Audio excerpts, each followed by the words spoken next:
할렐루야, 할렐루야. 오늘 목요 예배에 나오신 모든 분들을 환영하고 축복합니다. 특별히 오늘은 WRMC 주관으로 예배를 드려지게 되는데요. 우리 예배 자리에 나아가기 앞서서 함께 기도함으로 나아갔으면 좋겠습니다. 하나님, 우리가 이 시간 드리는 예배가 영과 진리로 드리는 예배 되게 하여 주시옵소서. 하나님, 오늘 이 시간 우리가 드리는 예배가 하나님께서 기뻐 받으시는 예배 되게 해주소서라고 우리 각자의 목소리로 기도하며 나가도록 하겠습니다. 기도하시겠습니다. 예, 주님, 우리가 이 시간 주님 앞에 예배합니다. 다른 많은 것들, 우리의 원함들, 우리의 가족들 다 내려놓고 온전히 하나님만을 예배하기를 원합니다. 하나님이여, 우리 배 가운데 함께하여 주시고 하나님 예배를 기뻐받아 주시옵소서. 하나님, 우리가 주님을 예배합니다. 우리가 주님을 찬양합니다. 하나님, 이 시간 온전히 주님의 이름만을 높이기를 원하오니 이 시간 함께하여 주시고 주님만 영광 받아 주시옵소서.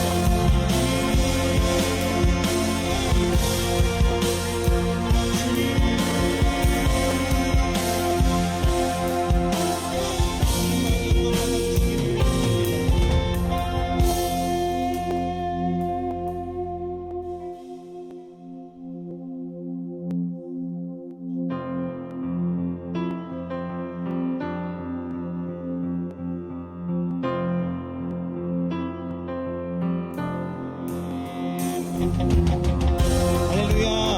우리 가능하신 분들은 자리에서 일어나서 함께 주님을 찬양하겠습니다.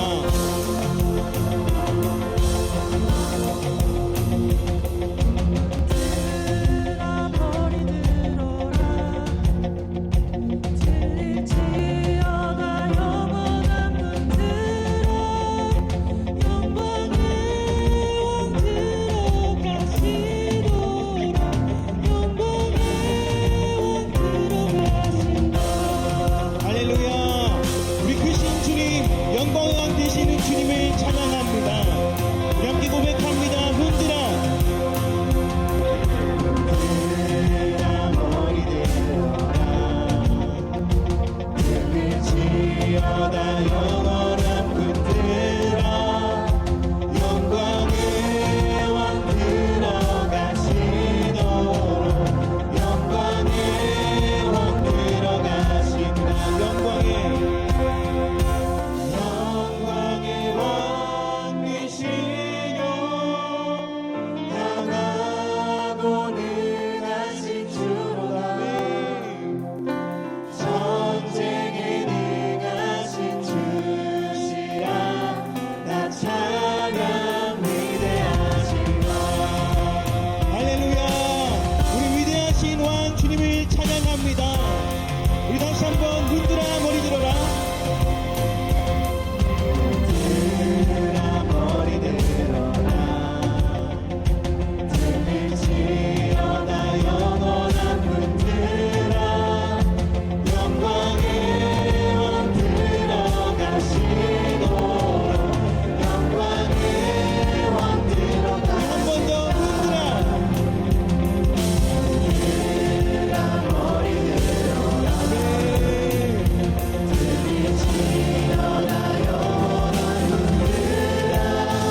찬양하겠습니다.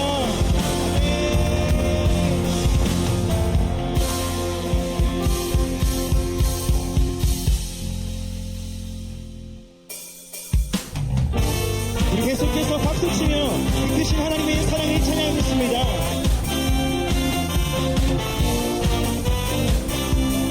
우리 함께 고백합니다.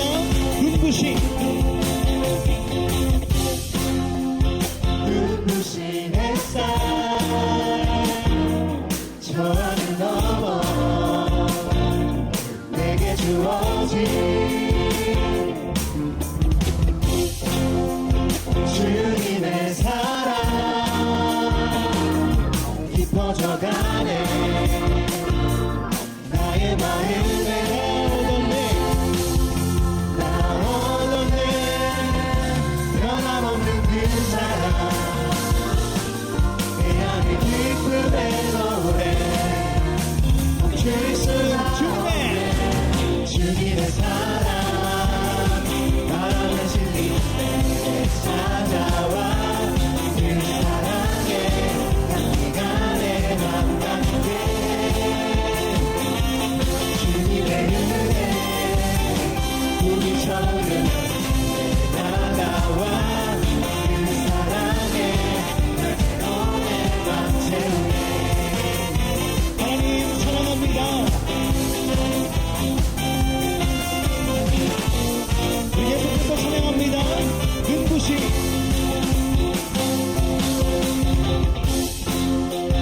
눈부신 햇살 저 하늘 넘어 내게 주어진 주님의 사랑 깊어져가네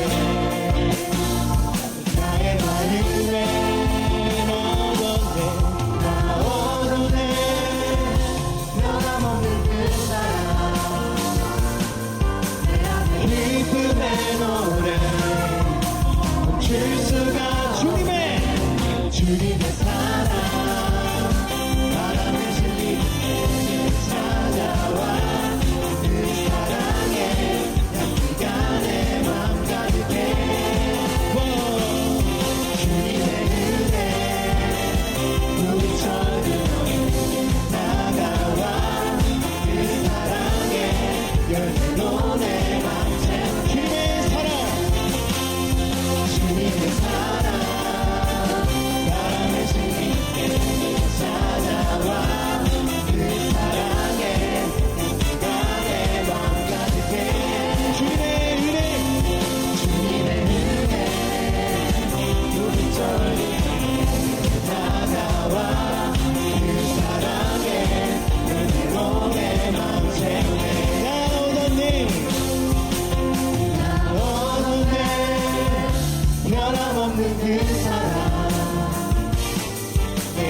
주님께 감사와 영광의 박수 올리겠습니다.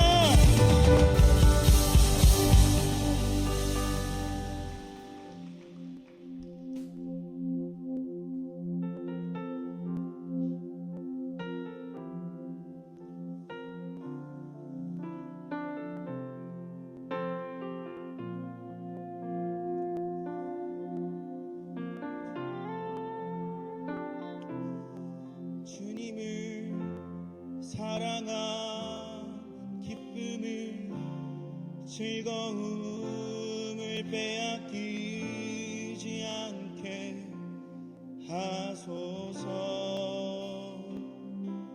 주님을 사랑하는 기쁨을 즐거움을 빼앗기지 않게 하소서.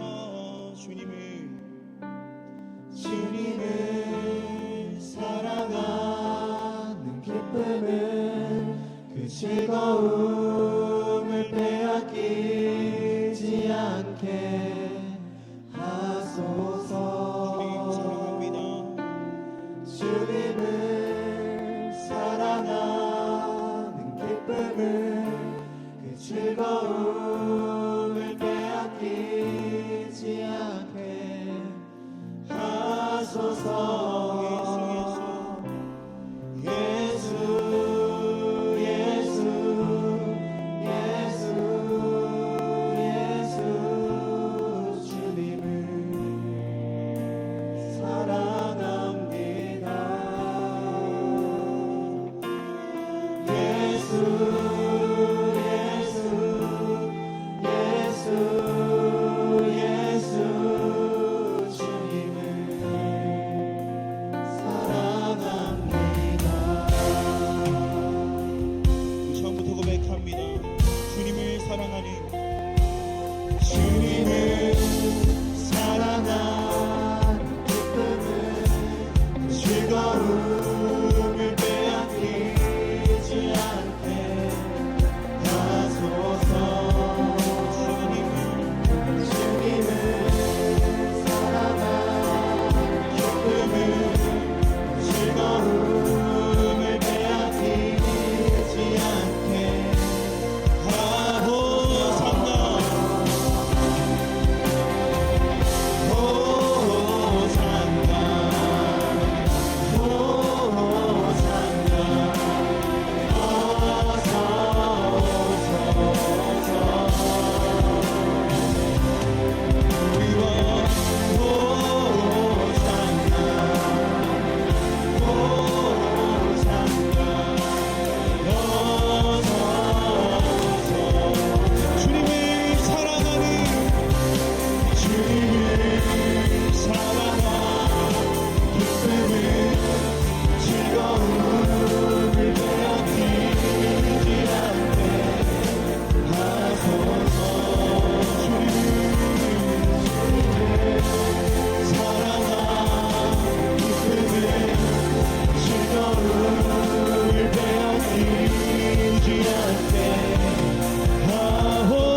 예수 이름에 능력 있네. 예수 이름에 치유 있네. 예수 이름에 권세 있네. 오직 예수 이름에 회복 있네. 예수 이름에 자유 있네. 예수 이름에 구원 있네. 오직 예수 이름에 능력 있네. 예수 이름에 치유 있네. 예수 이름에 권세 있네. 예수 이름에 회복 있네. 예수 이름에 자유 있네. 예수 이름에 오직 예수 이름에 예수 이름에 예수 이름에 치유 있네. 예수 이름에 권세 있네. 오직 예수 이름에 회복 있네. 예수 이름에 예수 이름에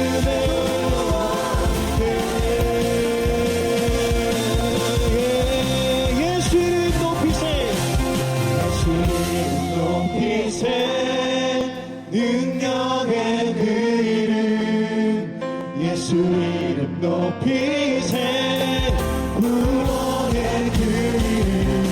예수 이름을 부르는 자. 아멘.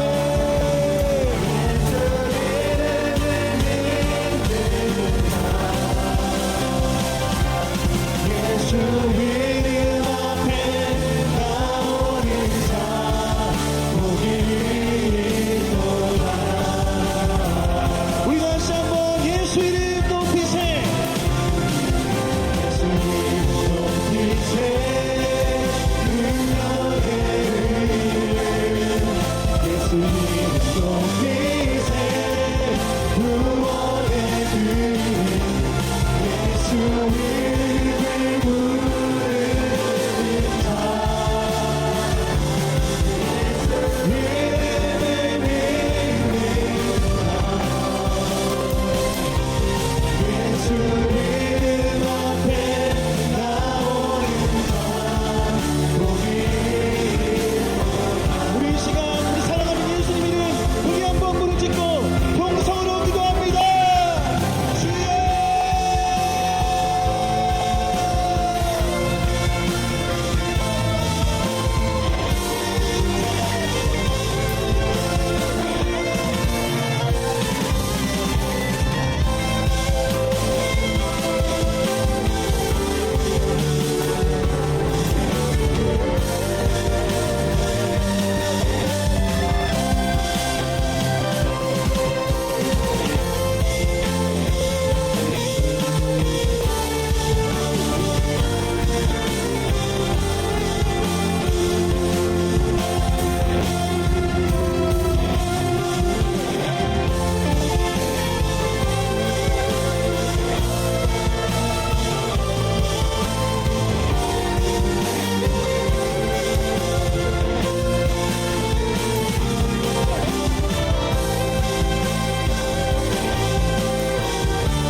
은혜와 진리가 충만하신 하나님 아버지, 햇살을 뜨겁게 내리쬐고 나무마다 짙은 초록색이 번지는 계절에 우리를 이 거룩한 자리로 불러주시니 감사합니다. 화사했던 꽃잎들은 이제 조용히 땅으로 내려앉고 자연은 잠시 참란했던 봄을 지나 묵묵히 뿌리를 깊게 내리는 계절로 접어들었습니다. 이 변화 속에서 저희는 화려함보다 중심을 다듬는 것이 얼마나 중요한지 다시 배우게 됩니다. 하나님, 저희는 이 땅의 교회를 섬기기 위해 말씀을 따르고 배우기 위해 모인 감리교회의 신학생들입니다. 학문을 넘어서 성령의 감동 안에서 교회와 세상을 이해하려고 애쓰고 있습니다. 배움 속에서 교만하지 않게 하시고 기도 속에 흐트러지지 않게 붙들어 주세요. 가르치시는 교수님들의 지혜와 사랑을 통해 우리 안에 있는 주님의 부르심이 더욱 뚜렷하게 하시고 우리가 준비된 일꾼으로 성장해 세상 가운데 주님의 빛을 비추게 하소서. 하나님, 요즘 저희는 마음이 바쁩니다. 과제와 성적, 미래에 대한 고민, 교회에 대한 갈등 속에서 종종 지치고 무기력해질 때가 있습니다. 그러나 이 모든 일상의 무게 속에서도 주님은 우리를 보시고 말씀하고 계심을 믿습니다. 주님, 이 계절처럼 저희의 마음도 열매를 맺는 준비를 하게 도와주세요. 말씀의 뿌리를 깊게 내리게 해주시고 감리교회의 신앙 전통 위에 믿음의 기둥을 굳게 세우게 도와주시옵소서. 성령 안에서 서로 격려하며 교회와 이웃을 향한 사랑으로 연결된 공동체가 하게 해주세요. 말씀 안에서 머물게 하시고 기도로 하루를 시작하고 마무리할 줄 아는 신학생들이 되게 해주세요. 한 사람 한 사람의 삶 속에 주님의 손길이 머물게 하시고 이 공동체 전체가 주의 뜻 안에서 자라가게 해주세요. 이 모든 말씀 우리 구주 되시는 예수 그리스도의 이름으로 기도드립니다. 아멘. 오늘 말씀은 사무엘상 3장 1절에서 4절 말씀입니다.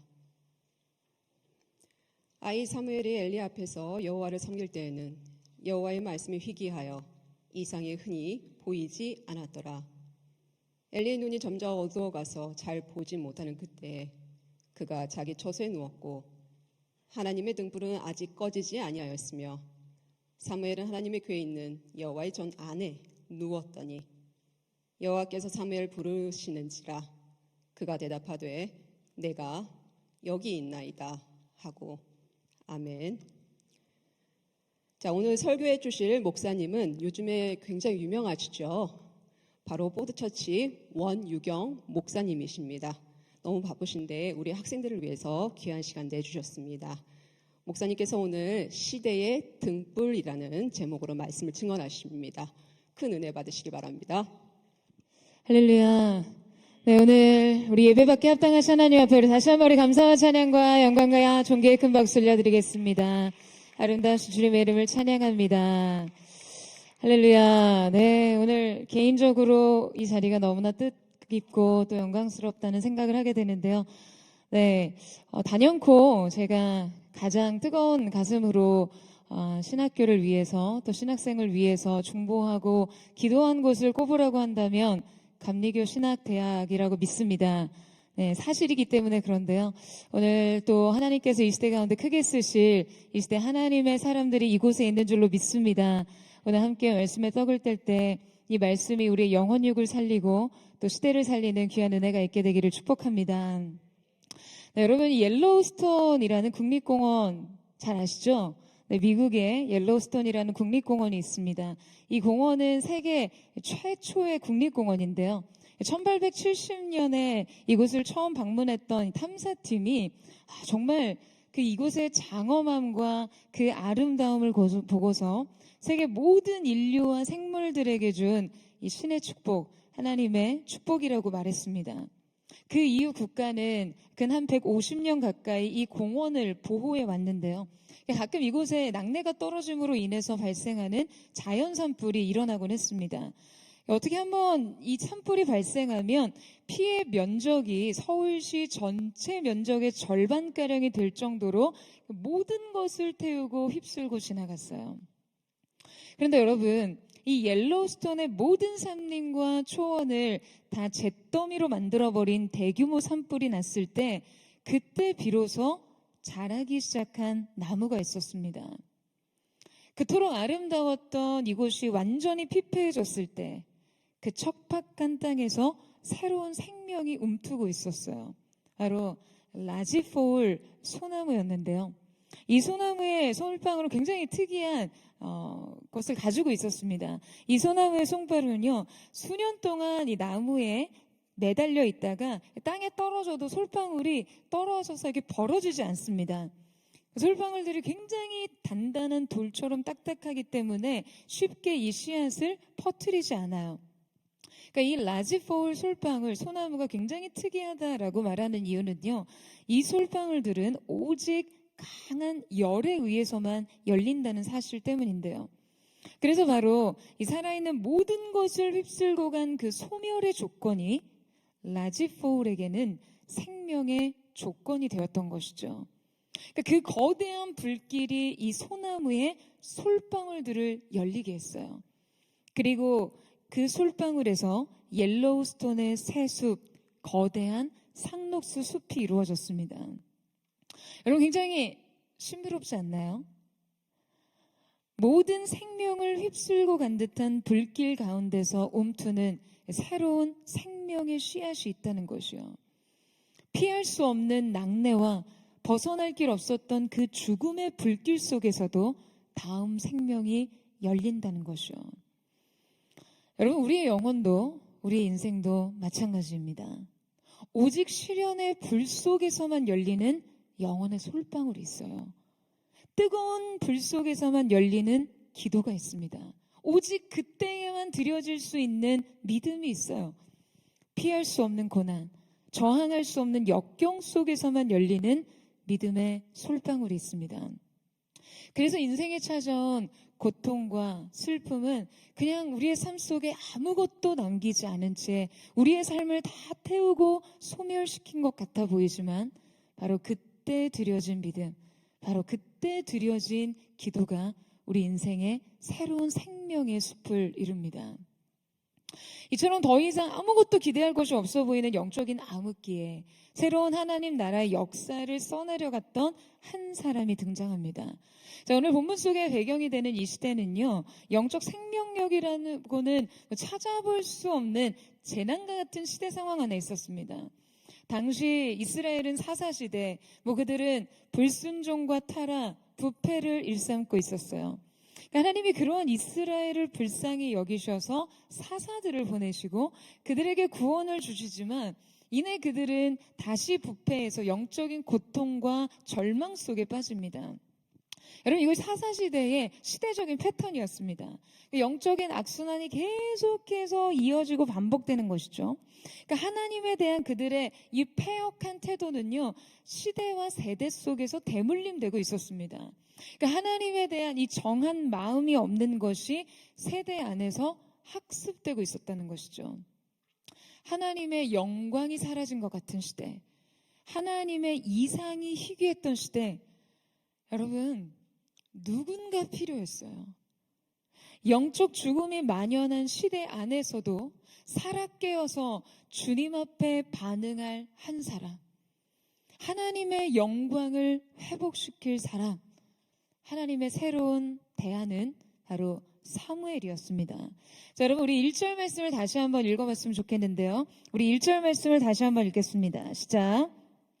아이 사무엘이 엘리 앞에서 여호와를 섬길 때에는 여호와의 말씀이 희귀하여 이상이 흔히 보이지 않았더라. 자, 드디어 역사의 무대에 소년 사무엘이 등장합니다. 우리는 모두 새로운 시대에 대한 기대감을 안고 사무엘을 바라보게 되죠. 그는 탄생부터 굉장히 구별된 사람이었어요. 불임이라는 인간의 고통과 영적 불임이라는 하나님의 신적 고통이 만나서 잉태된 인간이었습니다. 인생이었어요. 그러니까 태어날 때부터, 잉태 그 이전부터 사무엘의 인생의 주제는요, 고통이 주제입니다. 결국 사무엘은 태어나기도 전에 그냥 이미 하나님 앞에 바쳐진 존재였어요. 하나님을 알기도 전에 하나님께 바쳐진 인생을 그 스스로 먼저 받아들여야 했던 것이죠. 그 운명을 따라 사무엘이 젖을 떼자 부모와 생이별을 했습니다. 부모의 사랑과 돌봄이 가장 필요한 시기에 말이죠. 그러니까 자신이 선택하지 않은 것들 안에서의 믿음의 수용력이 요구되는 삶의 시작이었어요. 게다가 여러분, 이러한 사무엘의 새로운 양육자는요, 다름 아닌 엘리였습니다. 여러분, 엘리가 어떤 사람인가요? 엘리의 아들이 홈니와 비나스잖아요. 그러니까 엘리 제사장은 부모의 역할에 있어서는 직무유기를 범한 사람이었습니다. 자녀를 바르게 양육할 책임을 포기한 사람이었어요. 그러니까 여러분이 엘리가 양육자로서 자기 자식도 제대로 교육하지 못하고 지도하지 못하고 돌보지 못하는데 여러분 엘리가 과연 사무엘을 책임있게 성실하게 보살폈을까요? 영적인 지도력을 제대로 행사했을까요? 엘리는 더 이상 기대할 것이 없는 영적인 비둔함과 무기력에 빠져서 화석과 같이 굳어져 버린 종교인이었습니다. 게다가 그의 아들 홈리와 비나스를 여러분 보세요. 그냥 온갖 부끄러운 망나니 짓은 다 하고 다녀요. 그러니까 이러한 가정에서 사무엘은 과연 어떤 하나님을 향한 어떤 거룩한 습관과 어떠한 영적인 태도를 가르침 받고 성장할 수 있었을까요? 그러니까 마땅히 받아야 할 지도를 받지 못한 삶, 마땅히 누려야 할 풍요를 느껴보지 못한 삶, 그것이 바로 사무엘의 삶이었습니다. 캐런 레이비치와 앤드류 샤테의 이 절대 회복력이라는 책이 있는데요. 그들은 이 책에서 우리의 인생을 결정하는 것은 우리가 겪는 역경이 아니라 그것에 대응하는 방식이다. 곧 역경을 이겨내는 회복력이다라고 말합니다. 여러분 보통 일반 사람들에게 있어서는요, 이 역경은 분노, 슬픔, 우울, 좌절, 죄책감 등의 감정이나 행동으로 이어집니다.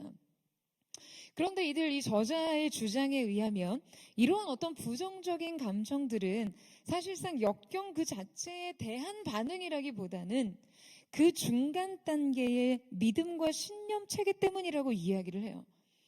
나에게 주어진 이 역경을 내가 과연 어떻게 해석할 것인지, 개인의 믿음에 따라 역경은 회복력을 가지기도 한다는 것이죠. 자, 그렇다면 여러분, 사무엘은 자신의 삶을 어떻게 해석하고 있었을까요? 여러분, 저는 분명 그의 어머니 한나가 사무엘에게 믿음의 해석력을 심어줬을 것이다라고 생각해요. 성경에 보면 한나가 매년 성소에 올라가면서 사무엘의 성장에 맞게 매해 새로운 겉옷을 쥐어 입혔습니다. 여러분이 겉옷은 성경에서 직분을 상징하고요. 또한 사무엘이 입었던 배 에봇은 제사장의 직무를 수행하기 위한 옷이었어요. 근데 성장에 맞게 한나가 계속해서 새로운 옷을 쥐어 입혀 사무엘에게 입혔다는 거죠. 이때 분명 한나는 사무엘의 신처적 성장뿐만 아니라 영적인 성장에서도 민감한 반응을 가지고 있었을 거라고 생각합니다. 여러분, 한나가 사무엘의 삶을 온전히 이해한 어머니였으니까요.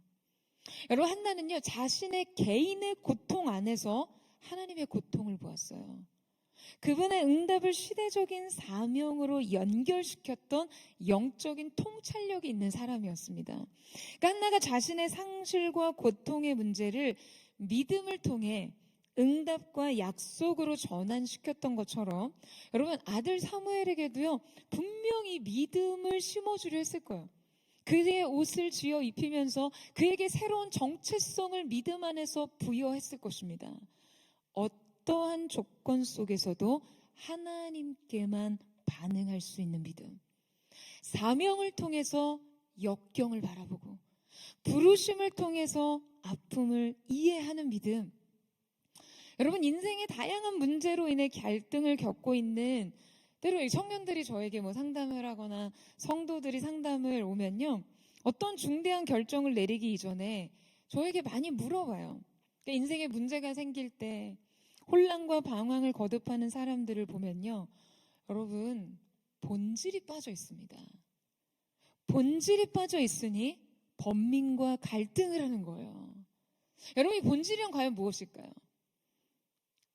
이 본질은 약속과 부르심입니다. 여러분, 인생의 약속과 부르심이 인생을 관통하지 않고서는요, 헤쳐나갈 수 있는 많은 문제가 인생에 헤쳐나갈 수 없는 문제들 비일비재합니다. 인생을 그 자리에 멈춰 서게 하는 문제들이 수없이 발생해요. 약속과 부르심을 빼고 인생을 보면 여러분의 사역 현장, 학업의 현장, 가정의 현장 속에 인생이 비참에 빠질 때가 얼마나 많습니까? 여러분, 우리는 삶을 이렇게 이해해야 합니다. 여러분, 우리는요, 부르심 없이는 삶을 이해할 수 없어요. 여러분, 아멘이세요? 여러분, 부르심 없이는요, 고통을 해석할 수 없습니다. 약속이 없이는 인생을 일으켜 세울 수 없어요. 여러분, 저는 오늘 본문에 등장하는 이 한 구절을 읽어 내려갈 때 마음속에 굉장히 깊은 울림을 느낍니다. 소년 사무엘은 엘리 밑에서 여호와를 섬기고 있었습니다. 2장에서도 동일한 구절이 반복되었어요. 엘리 밑에서 여호와를 섬기다. 여러분, 이 한 줄의 말씀이 얼마나 중요한 인생의 태도가 함축되어 있는지 모릅니다. 여러분, 사무엘은요, 엘리 밑에 있었지만 여호와를 섬기고 있었습니다. 사무엘은 엘리의 영향력 아래 있을 수밖에 없었어요. 그의 삶 전체는 엘리에게 종속되어 있었죠. 사무엘에게 엘리는 또 하나의 부모였고 스승이었고 영적 지도자였고 운명이었고 벗어날 수 없는 세계였습니다. 하지만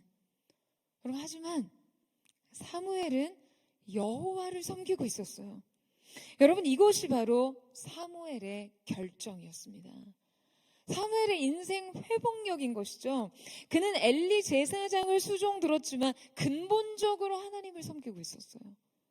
그의 방향성은 명확하게 하나님을 향한 것이었고 하나님을 의식한 것이었어요.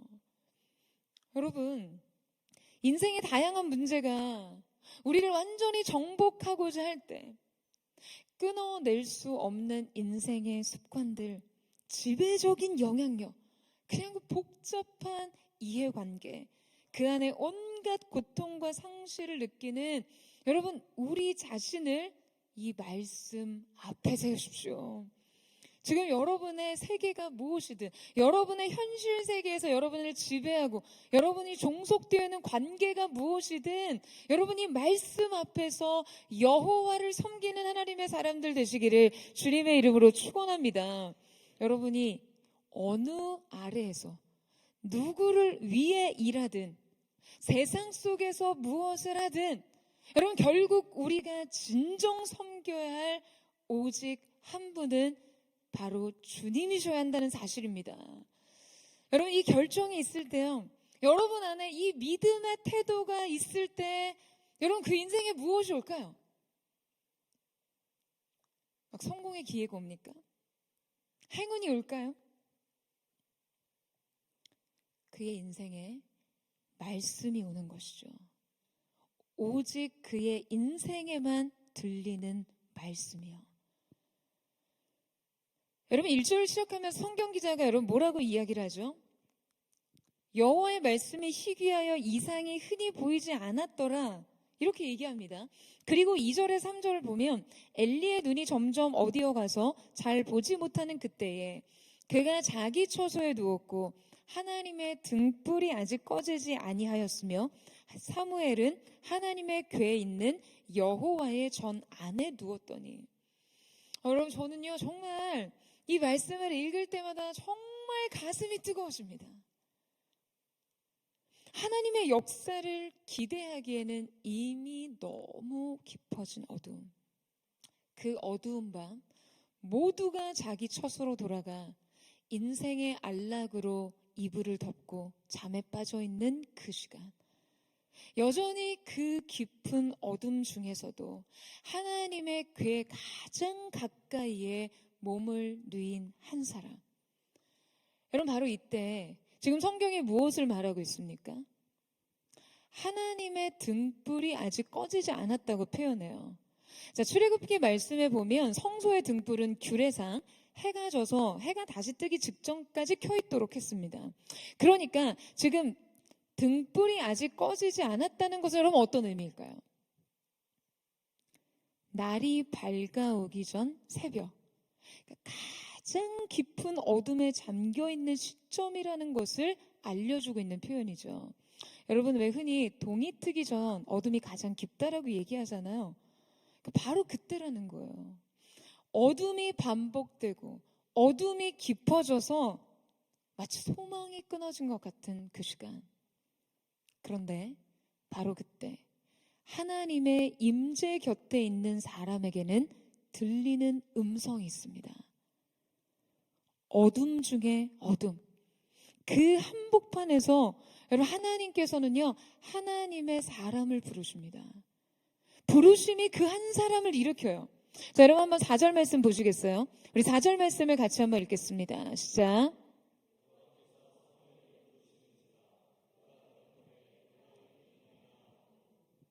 자, 여러분 이 부르심이 지금 무엇을 말하고 있습니까?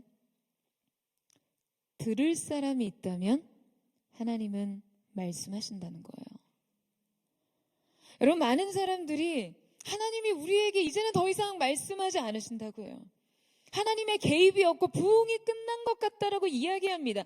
시대가 악하고 어렵다라고 해요. 그러나 여러분 그 시대에 사무엘과 같은 한 사람이 있다면 가장 깊은 어둠을 뚫고 들리는 음성이 있어요. 그 시대에 들을 사람이 있다면 계시가 찾아옵니다. 하나님을 찾는 사람이 있다면 여러분 영광은 나타나게 되어 있습니다. 뜨거운 심령으로 부흥을 구하고 하나님의 얼굴을 갈망하는 자들이 있다면 하나님의 역사는 일어나게 되어 있습니다. 할렐루야. 여러분 이 사실을 믿으세요? 여러분 그렇기 때문에요. 그렇기 때문에 오늘 저와 여러분이 중요한 것입니다. 여러분의 인생에 아무리 외롭고 고독한 시간이 그러한 시간과 어두움을 통과한다 하더라도 여러분이요 하나님 앞에 준비된 드려진 태도가 있다면 중심이 있다면 여러분 그 깊은 시간 주님은 여러분 가까이에 찾아오십니다. 그래서 부르세요. 사무엘아 사무엘아. 주님이 그를 부르십니다. 인생의 가장 깊은 어둠의 시간을 통과할 때라도 하나님의 임재의 곁에 있을 수 있는 사람이라면 여러분 바로 그 사람을 통해 새로운 시간대가 열리는 것입니다. 시대가 아무리 악하고 진리가 무력해지고 교회가 능력을 잃어버린 것 같다 할지라도 여러분 하나님의 임재 앞에서 하나님의 얼굴을 구하는 한 사람이 있다면 하나님의 새 역사는 시작되는 줄로 믿습니다. 여러분 사무엘의 이름의 뜻이 뭘까요? 사무엘의 이름의 뜻이 뭔지 아세요? 바로 등불입니다. 그러니 등불이 아직 꺼지지 않았다라는 이 말씀은요 굉장히 중의적인 의미로 가장 깊은 어두운 시간을 비추던 그 등불에 대해서 표현함과 동시에 지금 그 시간을 밝힐 하나님의 사람이 준비되었다는 것을 말하는 것이죠. 여러분 너무 가슴 떨리는 말씀 아닙니까? 여러분 이러한 말씀 들으면 가슴이 떨리셔야 돼요. 할렐루야. 하나님의 사람이 시대의 등불이었습니다. 등불이 아직 꺼지지 않았다는 거, 깊은 어둠이 임한 시대에 아직 사명자가 남아있다라는 말이에요. 여러분 저는 오늘 이 말씀이 바로 감리교 신학대학 오늘 이곳에 있는 여러분을 향한 하나님의 말씀 한 줄이 되기를 주님의 이름으로 축원합니다. 하나님이 찾으시는 그 한 사람, 바로 그 한 사람이 곧 등불이라는 것이에요. 사랑하는 여러분, 저는 저와 여러분이 이 시대에 아직 꺼지지 않는 등불이 되기를 사모합니다. 재난이 밀어 닥치는 것 같은 시대, 전쟁과 기근의 소식이 끊어지지 않는 시대, 정말 악함이 부패와 타락이 만연한 이 시대 가운데 여러분 이 모든 삶의 일부들을요 시대적인 삶의 일부를 우리는 부분으로 끌어안고 살아갑니다. 몇 년 전 코로나가 지나가는 그래서 새로이 맞닥뜨렸던 매일의 일상의 당면 과제도 언제나 처음이었지만 위드 코로나의 시간을 지나서 때로운 시대적 국면 앞에서도요 여러분 시대의 영적 매뉴얼 또한 모든 것이 처음이에요. 그저 상황에 적응하며 상황에 길들여지며 그냥 이 시간 속에 적당한 안전지대를 찾아 웅크리는 사명자들에게는 여러분 죄송하지만 내일의 영성은 없습니다. 여러분 그들에게 내일의 부흥은 없어요. 지금 자녀를 낳을 수 없는 불임의 고통을 통해 그 영적인 시대의 계보를 이어갈 수 없었던 신적인 하나님의 영적 불임의 고통을 끌어안고 있었던 하나님의 아픔을 깨닫고 인생의 응답을 부르심으로 연결시킨 한 사람, 인생의 고통을 사명이라는 현미경으로 들여다보면서요, 눈물의 의미를 뒤바꾼 한 사람, 시대의 깊은 어둠과 개인의 비할 수 없는 상실과 그 외로움 안에서도 선택하지 않는 고통을 삶의 조건으로 받아들이며 살아가야 되는 삶 안에서도 여전히 여호와의 궤 곁에 몸을 누인 한 사람, 시대의 만연한 가치와 습관과 태도에도 불구하고 오직 여호와 한 분만을 섬기겠다고 결정한 한 사람. 사랑하는 여러분, 저는 오늘 여러분이 바로 그 한 사람이 되시기를 축복합니다. 이 시대의 사무엘이 되세요. 여러분 자신의 삶을 어떻게 느끼고 계시나요? 그냥 인정받지 못하고 내던져진 것처럼 느끼십니까? 매일의 일상의 분투와 고통과 괴로움과 갈등 속에 던져져 있다라고 생각하세요? 여러분, 그 인생에 위대한 부르심이 있습니다. 그 고독한 제단 곁에서 그 시대 그 어디에도 없던 하나님의 음성이 있었어요. 여러분, 그 음성 속에서 새로운 삶이 열립니다. 우리를 부르신 그분의 계획이 열려요. 여러분, 저는 오늘 여러분이 정말 하나님의 그 음성에 민감한 사람들 되시기를 축복합니다. 그 어둠 중에 꺼지지 않는 등불같이 그분을 기다리는 한 사람이 되시기를. 그래서 여러분 때문에 하나님께서 우리 시대에도 다시 말씀하시도록, 여러분 때문에 하나님께서 우리 시대에 다시금 부흥의 불길을 일으키시도록, 그렇게 이 시대의 부흥의 등불, 시대의 등불로 사는 감리교 신학대 모든 학생들 되시기를 주님의 이름으로 축복합니다. 여러분, 축원합니다. 새로운 시대를 여십시오. 하나님의 새로운 대안이 되세요. 하나님의 등불로 서십시오. 주님의 말씀이 찾아오시기까지 그 얼굴을 구하며 기다리고, 그 말씀이 임했을 때 그 말씀에 인생 전부를 걸 수 있는 영광스러운 하나님의 사람으로서 그 인생을 사는 여러분 되시기를 주님의 이름으로 축원합니다. 우리 함께 기도하겠습니다. 사랑하는 주님, 오늘 여호와의 궤 곁에 섰던 사무엘처럼 시대적 깊은 어두움의 모든 현실의 상황 속에서 나를 지배하는 종속된 삶의 관계와 환경과 현실의 수많은 허다한 문제 앞에서도 오직 여호와 하나님 한 분을 섬기며 그 부르심과 약속 위에 서는 하나님의 사람들이 되기를 원합니다. 오늘 이곳에 있는 하나님의 부르심을 입은 한 사람 한 사람 머리 위에 거룩하신 성령님 주님의 손을 얹으셔서 기름 부어주시고 말씀하여 주시고 이들의 인생을 성령으로 불러일으켜 이 시대의 부흥의 횃불로 사용하시는 하나님의 놀라운 영광의 도구 되게 하여 주옵소서. 이들의 인생이 하나님 앞에, 또한 부르신 시대 앞에서 꺼지지 않는 등불이 되기를 원하오니, 거룩하신 주님, 날마다 주님의 임재로 함께 하시고 진리의 말씀이 이들의 심령에 뜨거운 불이 되어 주님을 섬기고 주님 맡기신 사명을 넉넉히 감당하는 거룩한 하나님의 사람들 되게 하여 주시옵소서. 그렇게 함께 하실 주님 앞에 감사와 찬양을 드리며 살아계신 예수님의 이름으로 기도드립니다. 아멘. 자, 은혜로운 설교를 해주신 원유경 목사님과 순서를 담당해 주신 모든 분들께 감사드립니다. 25년 1학기 종강 예배일이 대통령 선거일로 인해서 6월 5일로 변경됩니다. 자세한 내용은 학교 게시판을 참고하시고 착오 없으시길 바랍니다. 대학원에서는 25학년도 후기 입시 모집을 진행합니다. 관련 홍보 영상 잠깐 보겠습니다.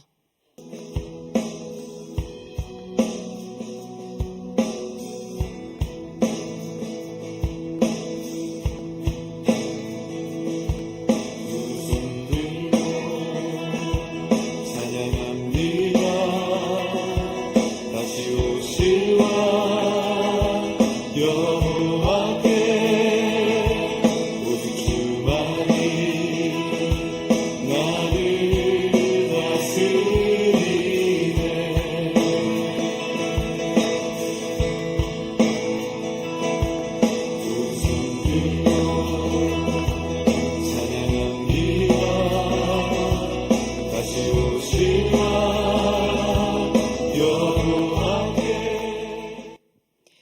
주위에 대학원 진학에 관심 있으신 분들이 계시면 많은 홍보 부탁드립니다.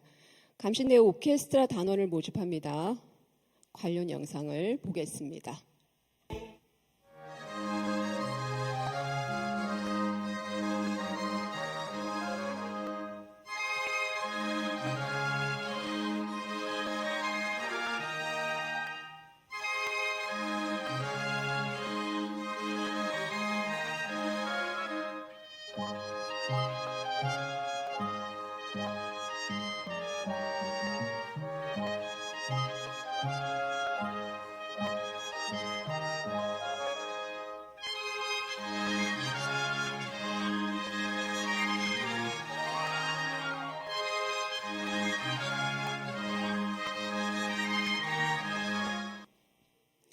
네, 모집 대상은 악기로 하나님을 찬양하기 원하는 우리 학교 학생이면 됩니다.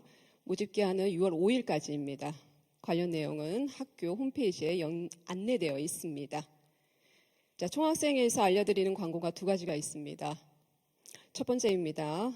냉천학당 안내입니다. 올해 냉천학당 강사는 국내 유수한 강사진을 섭외하였습니다.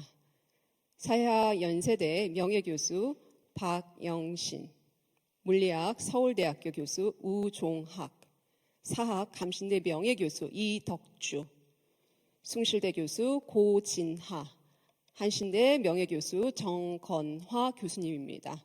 이렇게 각 분야의 전문가들 강사로 모시게 됩니다. 자, 150만 원 상당의 장학 혜택도 있으니 관심 있는 분들은 바로 포스터의 QR코드로 참가 신청하기 바랍니다. 두 번째입니다. 감신대 총학생회에서 경북 의성지역 미자립교회와 산불 피해교회 대상으로 함께 찬양 집회를 열어갈 찬양팀과 성기미를 모집합니다. 아울러 후원금도 모집하고 있습니다. 날짜는 7월 29일이며 6월 1일까지 신청을 받습니다. 자세한 내용은 총학생회 인스타그램 혹은 채플실랍 게시판을 참고하길 바랍니다. 코람데오 출판사에서 이성주 목사님께서 쓰신 49일의 탐구라는 책을 기증하셨습니다. 채플 끝나고 나가실 때 받아가시길 바랍니다. 마지막 광고입니다. 만나교회 2025 컨퍼런스 안내입니다. 6월 17일 화요일부터 19일 목요일까지 3일간 만나교회에서 만나 IC 2025 컨퍼런스가 개최됩니다. 이번 컨퍼런스는 한국교회 목회자와 신학생, 평신도 리더십을 위해 개최됩니다. 사회 여정에 도움이 될 만한 22개의 세션이 준비되어 있습니다. 함께 사역하고 있는 평신도들과 함께 하셔도 좋은 시간이 될 것입니다. 자, 평화의 인사 시간입니다. 다 같이 일어나셔서 옆에 있는 분들과 등불이 됩시다 하고 인사를 나누겠습니다.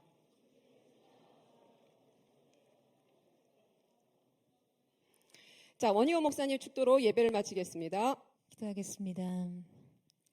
이제는 우리 구주 예수 그리스도의 은혜와 우리 하나님 아버지의 무한 극진하신 사랑하심과 성령의 감화, 감동, 교통케 하시며 충만케 하시는 역사가 오늘 이 시대의 등불로 하나님의 부름 앞에 자신의 삶을 드리며 그렇게 주님의 뜻을 따라 살기로 결정한 사랑하는 모든 감신대 학생들 머리 위에 이들의 심령과 가정과 손의 수고와 모든 사명의 사역의 현장 위에 모든 교직원과 감리교 신학교 학교 위에 이제로부터 영원토록 함께 하시기를 간절히 축원하옵나이다. 아멘.